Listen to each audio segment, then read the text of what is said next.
y 20 de la mañana. Pero antes nos tomamos el segundo café muy bien acompañados. Así es, porque hoy hablamos de una compañía que acaba de cumplir un año de vida, bueno, un poquito más. Se trata de Lantania, es una empresa de infraestructuras que ha hecho balance de su primer año desde su lanzamiento. Cerrará este año con nuevos contratos por valor de 110 millones de euros, con el que ha doblado sus previsiones de obra nueva contratada para este año. Pero vamos a acercarnos a esta compañía con Federico Ávila, presidente y CEO de Lantania. Federico, bienvenido, buenos días, ¿cómo estamos? ¿Qué tal?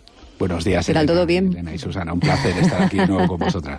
Bueno, es importante decir que en los últimos 12 meses habéis adquirido el grupo Velasco, se ha creado una empresa conjunta con Gestilar, a lo que hay que sumar también esa estrategia de entrada en el negocio naval con un acuerdo con Navantia y también con Sinda Marina, y además tenéis como objetivo entrar como top 10 de las constructoras del país en el plazo de 3 años y además una expansión internacional muy presente. ¿Eso está bien para este primer año de vida? Bueno, sí, quizás es un objetivo muy ambicioso, ¿no? Pero yo creo que hay que tener objetivos ambiciosos.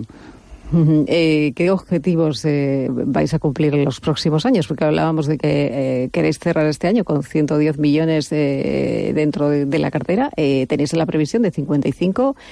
¿Cuáles son los objetivos que os habéis marcado? Bueno, los objetivos, a ver, ahora nosotros lo que hicimos el año pasado fue trabajar en un plan estratégico, un plan de negocio con horizonte temporal de 2018 a 2022, ¿no? Este plan de negocio lo utilizamos como guía base, como guía de referencia, y en ese plan de negocio lo que nos marcamos es un objetivo de alcanzar 145 millones en el escenario base para el ejercicio 2022. Sí que es cierto que vamos a cerrar el ejercicio 2019 superando ampliamente estas previsiones, ¿no? Y ya podemos decir que vamos algo más de un año adelantados a lo que sería este plan de negocio. ¿Cómo comienza esta aventura? Porque tiene una historia curiosa detrás, porque seguramente que le sonará a Solucorsal, que entró en una quiebra con más de 5.600 millones de euros en deuda, tuvo un concurso de acreedores y de ahí llegaron ustedes. Fue en noviembre del año 2017 una fecha decisiva para ustedes, el día 22, precisamente. Sin ¿Qué duda. ocurrió? El día 22 es cuando nos comunican la adjudicación de las unidades productivas, en este caso de construcción, de servicios y de energía del grupo Isolus Corsan, ¿no? A partir de ahí, lo que ocurrió fue la firma de un term sheet con entrega de garantías pues el 30 de noviembre y la firma del contrato de compraventa y depositando el importe de la compraventa en una cuenta escrow el 22 de diciembre. Pero Lantania no nace, como decías antes, Elena, no nace formalmente hasta septiembre del año pasado. O sea, tenemos poco más de un año de vida. Y el motivo de que no naciese hasta el mes de septiembre es que tuvieron que darse una serie de hitos previos, ¿no?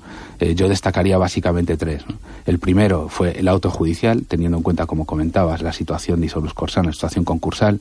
Era necesario que hubiese una autorización judicial. El segundo fue la firma del sindicato bancario, ¿no? Que nos dio acceso a las líneas de avales.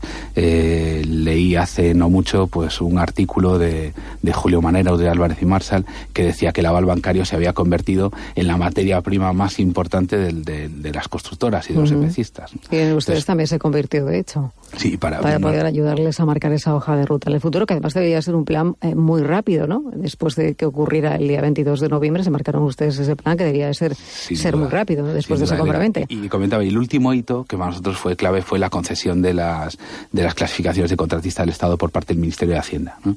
Esto pues, se produjo el 4 de septiembre y esto era lo que nos autorizaba, lo que nos permitía pues continuar con los proyectos, con la cartera adquirida y sobre todo el poder licitar, ¿no? Que es algo que no pudimos hasta esta fecha empezar a licitar lo que era obra pública. Y de ahí fue el último hito, que Lantania nace formalmente el 12 de septiembre del año pasado. Pero ustedes al crear, se lo digo, bueno, volviendo otra vez un poquito al pasado, al crear esta nueva empresa se dieron cuenta de lo que ustedes no tenían, ¿no? Dijeron, bueno, cogemos una empresa que ya estaba prácticamente creada, pero se encontraron con algunas dificultades, como los registros en la industria, esos estándares de calidad que tenían ustedes que pasar, ciertas licencias, ¿no? Esto digamos que les retrasó un poquito el plan que tenían ustedes. No, la verdad el plan estaba un poco dentro de... Sí que teníamos previsto pues arrancar a finales del año lo que era la actividad, pero sí que es cierto que, como yo digo siempre, no te das cuenta de lo que tienes hasta que te falta, ¿no? Y como la adquisición se hizo a través de una NewCo, de una compañía nueva, ¿no?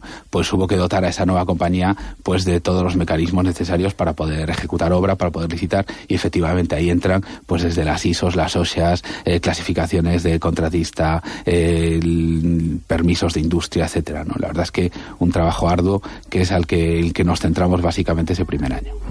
El balance ahora mismo es saneado para la compañía. Hombre, sin duda, porque yo creo que estamos en una situación privilegiada, ¿no? Al final, pues adquieres, es una compañía que nace prácticamente, bueno, como el único pasivo, pues fue la deuda que utilizamos para la adquisición de estas unidades productivas, ¿no? Pero, vamos, es una compañía, digo, que gracias al paraguas que te da la legislación concursal, pues nace sin ningún tipo de pasivo anterior a la fecha de adquisición. ¿Cuáles son los objetivos? Antes hablamos un poquito de los objetivos marcados, pero sobre todo esa estrategia, ¿no?, en ese plan internacional que tienen ustedes previstos, ¿hacia dónde se va a dirigir? Yo creo, Elena, hay 3 palancas básicamente en el crecimiento de la compañía. Una de ellas, efectivamente, es el desarrollo internacional, ¿no? 3 palancas que nos hemos marcado.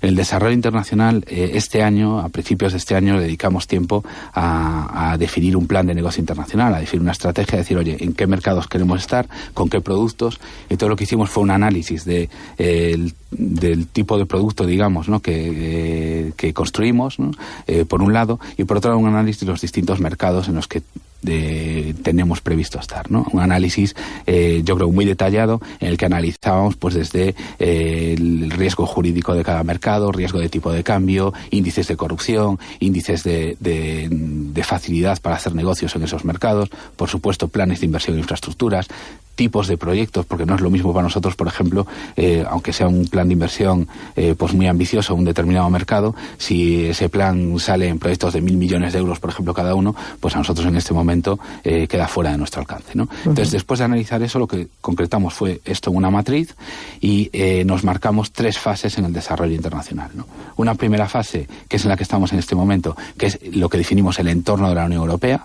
Nos hemos marcado como objetivo algunos países del norte de Europa, países bálticos, el entorno de los Balcanes, ¿no?, con el objetivo de arrancar la licitación este año, algo que ya hemos hecho, y hombre, nuestra idea sería poder obtener los primeros éxitos a lo largo del año que viene, ¿no? Luego, una segunda fase, que es Latinoamérica. Yo creo que al final las empresas españolas somos un puente hacia Latinoamérica, y es algo que tenemos que aprovechar. Estamos viendo recientemente pues el interés de algunas empresas chinas, por ejemplo, en adquirir empresas españolas, y yo creo que el valor más importante que ven en las constructoras españolas es precisamente ese puente con Latinoamérica, ¿no? Y por último, una tercera fase, que es lo que hemos llamado mercados maduros, básicamente Estados Unidos y Canadá. Esa es una de las palancas, lo que es el desarrollo internacional. Luego, otras 2 palancas para nosotros son la entrada en nuevos negocios. Antes comentabas, por ejemplo, el negocio naval, el negocio de instalaciones navales y offshore, ¿no? Es un negocio en el que acabamos de entrar recientemente. Hemos incorporado un equipo pues especializado, ya tenemos un tipo de instalación muy especializada, ¿no?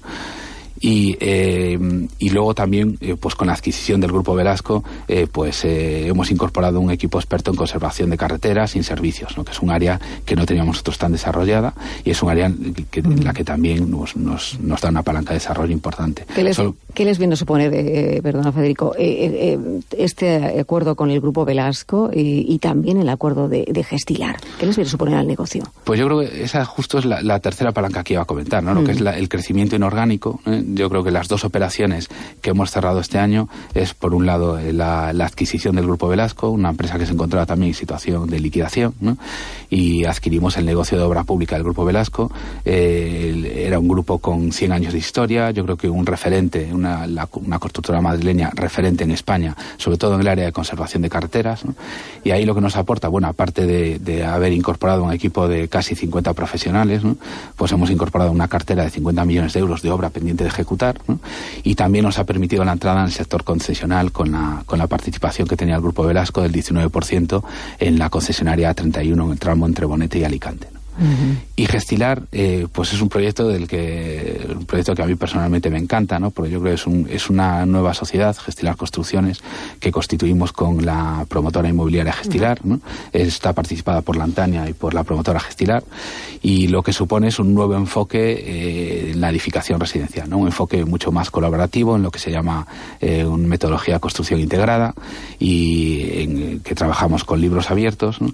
Y hemos incorporado una cartera de 1.000 viviendas para construir en los próximos 3 años, ¿no? Ya hemos arrancado más de 200 viviendas, básicamente en 2 promociones, una promoción en Valdebebas, que es Isla Pedrosa, ¿no? Son 150 viviendas, y otra promoción cerca del polígono Las Mercedes, que se llama Isla de Tambo, que son 52 viviendas. Quiero, para finalizar, porque decía usted a principio de año eso de ojalá se empiece a reactivar el mercado, porque ustedes han presentado muchas ofertas de casi de 500 millones en 4 obras para DIP. ¿Qué condiciones se tienen que dar para que se reactive el mercado? ¿Cómo están viendo este año 2019?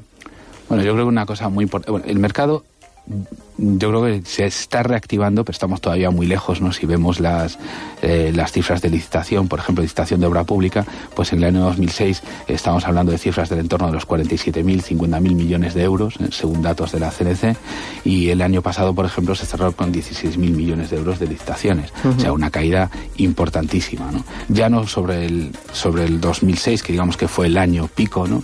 Pero si tenemos en cuenta lo que denominamos el periodo expansivo de la economía española, del 95 al año 2007, pues estamos hablando de cifras muy inferiores, un 40-50% muy inferiores a ese periodo expansivo, ¿no?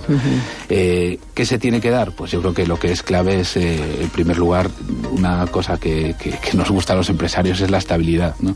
Yo creo que es muy importante que haya gobierno, que haya presupuestos, ¿no?